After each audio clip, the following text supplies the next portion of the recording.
নিজেকে না দেখলেই কখনোই বুঝতাম না একজন মানুষের ভিতরে কতটা কষ্ট সহ্য করতে পারে।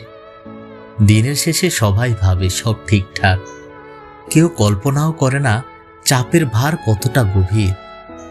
চেয়েছিলাম কতবার ভেঙে পড়তে, কিন্তু পরিবেশ কখনোই তার সুযোগ দেয়নি। হাসিমুখে কাটাতে হয়েছে প্রত্যেকটা মুহূর্ত, নিজেকে লুকাতে হয়েছে নিজের কষ্ট থেকে। রাত নামলে মন আরো অস্থির হয়ে ওঠে, তবু কাউকে বলা যায় না সহজে কিছুই। সব দায় নিজের কাঁধে নিয়ে নীরবে চলতে হয় ভারসাম্যহীন একাকী পথে। নিজের ভুল মানতে পারি নিঃসংকোচে, কিন্তু অন্যের ভুল ধারণা সহ্য হয় না কোনোভাবেই।